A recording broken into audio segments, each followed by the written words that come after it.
Bonjour à toi, eh bien c'est le printemps et j'ai eu une discussion hier avec une amie qui m'a amené finalement à te proposer cette vidéo parce que je me suis dit que ma manière de gérer ce que j'appelle l'or vert du terrain, donc c'est l'herbe tout simplement, était peut-être pas forcément très courante, je ne sais pas.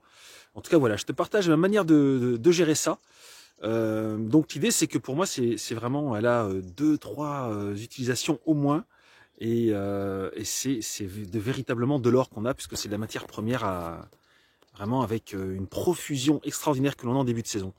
Donc je t'explique comment je gère l'herbe, surtout déjà au printemps, parce que c'est un moment où on en a en abondance.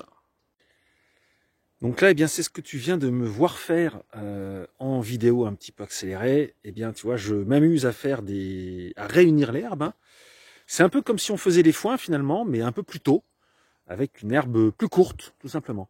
Donc ça permet après de bien la prendre. Et alors, qu'est-ce que je fais déjà là au niveau du potager? Eh bien, c'est très simple. Tu vois, l'herbe que j'ai ramassée, et là même, c'est même pas ramassé. Là, il y avait de l'herbe ici. Eh bien, quand je la prends avec la ratisse, quand je la ratisse, je la mets le long de mes buts.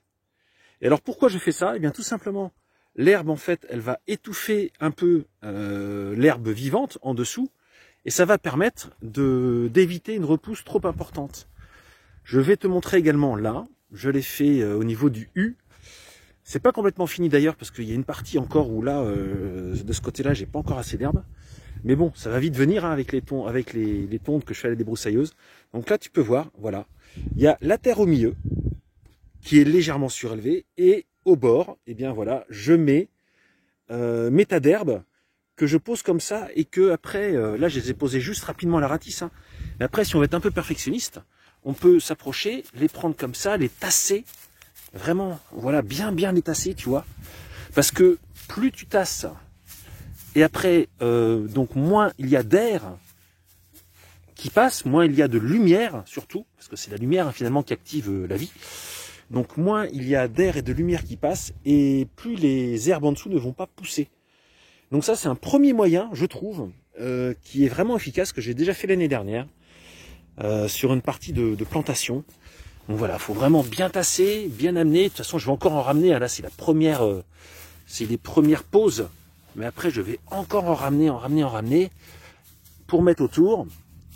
Et ça, c'est mon premier désherbant. Donc c'est pas mal, tu vois, en fait. J'utilise de l'herbe pour désherber.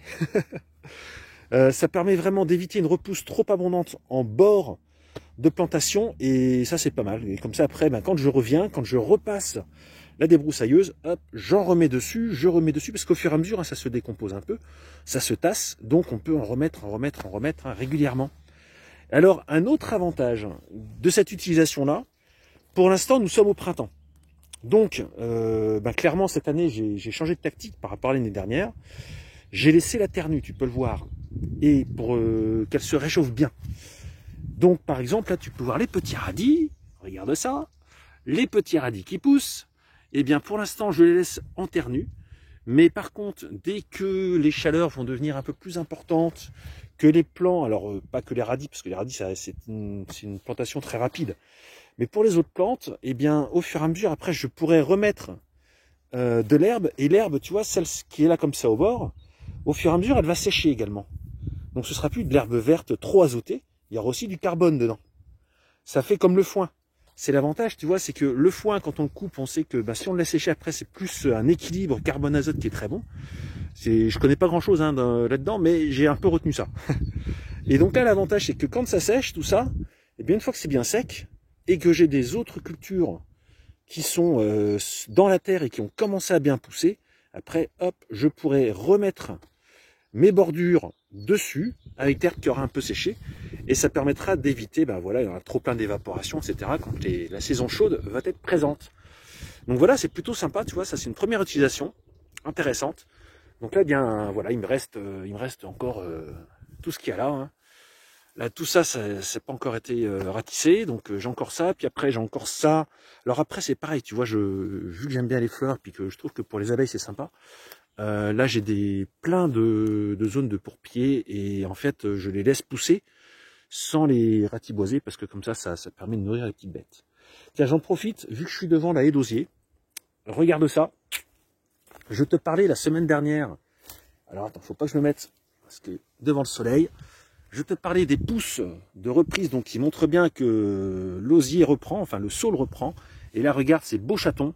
Donc entre temps, j'ai bien regardé effectivement, c'est que voilà, tout simplement, le saule en principe fait des chatons au printemps.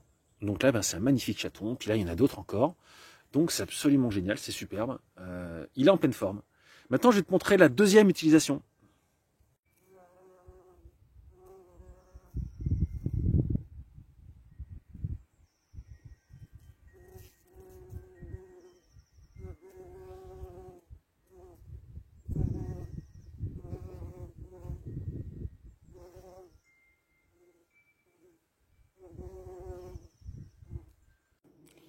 Je profite de passer devant pour te les montrer, donc je suis très content. Plantation d'échalotes, voilà, qui sont, eh bien, écoute, en forme, voilà. Elles verdissent, elles poussent, donc c'est qu'elles ont l'air de se plaire. Également à côté, que j'avais planté, que tu as pu voir, eh bien, ce sont les petits pois. Donc là, tu peux voir que ça y est, hein, tous les petits pois s'éveillent. Donc ça, c'est génial. Et il y en a plein. Donc tout ça, ça va monter sur le grillage, ça va être super. Tiens, je vais en profiter pour te montrer, ça c'est génial. Alors, je suis super content parce que c'est vraiment une toute première. Je me demandais ce que ça allait faire. Là, ça fait 2-3 jours que je suis pas allé les voir. Mais je sais que ça va être sympa à regarder. Donc, je t'emmène. Voyons voir où est-ce qu'on va bien les voir.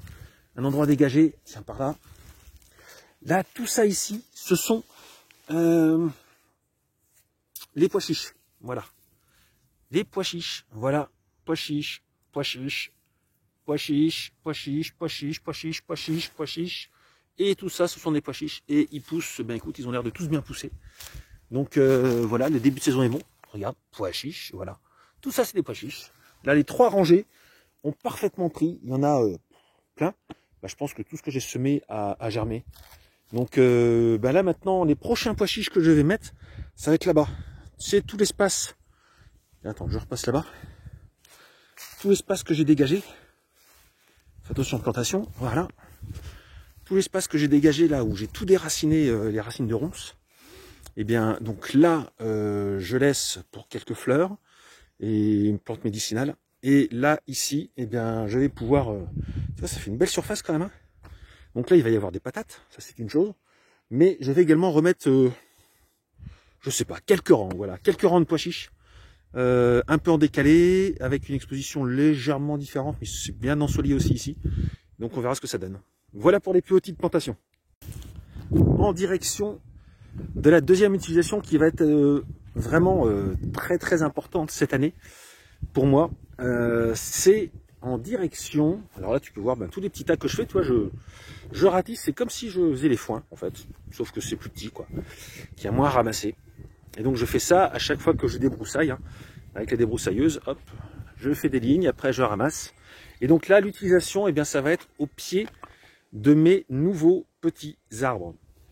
Peut-être te souviens-tu, à l'automne dernier, voilà, j'ai eu, on les devine un peu plus, alors celui-là il était déjà là. Mais tous les autres arbustes qui sont là, et qui vont jusque là-bas, jusqu'aux noisetiers qui sont vers les châtaigniers, eh bien, ce sont des nouveaux arbres. Alors qu'on m'a donné, donc ils m'ont rien coûté, ça c'est top, mais en attendant, je veux quand même qu'ils vivent. Et donc, qu'est-ce que je fais avec l'herbe? Pour aller dans l'ordre, à l'automne, quand je les ai plantés, après, je leur ai mis ce que j'avais sous la main, ces 2 saisons, je leur ai mis des, des feuilles. Donc ça, c'est des feuilles, voilà, qui sont pour la plupart bien restées au pied des arbres, tu vois, là, tu peux voir notre petit arbre avec des feuilles. Donc il y en a qui s'envolent, il y en a qui restent. Hein. Là, par exemple, on peut voir que celui-là, tu vois, les tas de feuilles qui étaient dessus sont plutôt partis. Donc comment ça se passe? Eh bien, maintenant, avec l'herbe, je fais la même chose qu'avec les feuilles. Je ramasse l'herbe, et là, voilà, tu as le résultat ici. Ça, c'est un Altea, si je ne me trompe pas. Tu sais, c'est les petites fleurs hibiscus. Et bien voilà, l'Altea, je l'ai recouvert, et en fait, je mets au sol. Là, j'ai mis déjà une bonne quantité. Hein. J'ai au moins, je sais pas, ouais, une dizaine de centimètres d'épaisseur, je pense, tu vois. dizaine de centimètres d'épaisseur, que je mets sur un certain diamètre quand même, pour que vraiment, après également, et ça je vais le faire durant toute la saison. Durant toute la saison, ce que je veux dire, c'est durant toute l'année, finalement, jusqu'à l'automne. Hein. Je vais remettre au fur et à mesure, je vais remettre encore et encore de la matière pour vraiment éviter un maximum d'évaporation et que l'arbre puisse conserver un maximum d'eau, sachant que c'est des arbres qui ont été replantés, donc forcément ils sont plus fragiles les premières années. Donc je vais faire ça pour tous les arbres présents, comme ça, que tu peux voir ici, qui d'ailleurs ont apparemment tous repris également, ceux-là. Donc c'est absolument génial. Alors les Altea, ce que j'ai pu remarquer, ceux-là que j'ai en grande quantité, et donc moi j'adore, parce que vu que j'adore les fleurs, c'est chouette. Les Altea sont un peu plus en retard, ils ont une pousse un peu plus lente par rapport aux autres arbres, mais regarde, on voit que là, tu vois, il y a des bourgeons qui arrivent, donc ils sont vivants. C'est juste qu'ils sont un peu plus tardifs, mais ils sont vivants, donc c'est plutôt chouette. Et donc là, ben voilà, c'est au pied de chaque arbuste, il y en a une trentaine, je crois, que j'avais planté. Au pied de chaque arbuste, je vais rajouter de l'herbe en profusion pour que vraiment tous ces petits bébés aient une chance maximum de pouvoir s'épanouir et pour me permettre, moi, de les arroser un minimum. C'est important. Tiens, je te fais profiter du paysage. Alors, désolé pour le vent, c'est une journée venteuse. Tu peux entendre le vent. Et puis, tiens, je suis juste devant.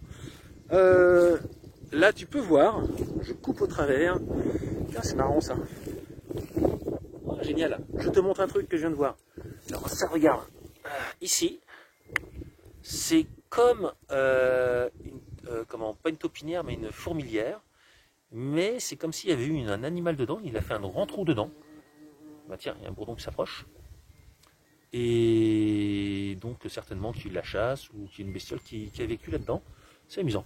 Bon alors, je disais, voilà, le cercle dont je t'ai parlé la semaine dernière, avec les saules, et bien là tu peux mieux le deviner parce que j'ai fauché à la débroussailleuse le tour, j'ai fait le cercle pour un peu plus le voir et puis permettre voilà, de gérer l'espace. Et voilà, donc comme ça on le voit bien, c'est génial parce que je continue de dire, voilà, les saules ils poussent, et ils poussent bien, là on voit, ça va souffler hein, dans le micro. Là tu peux voir, voilà, une belle tige, là elle est magnifique, et toutes les autres pousses hein, sont avec cette reprise là.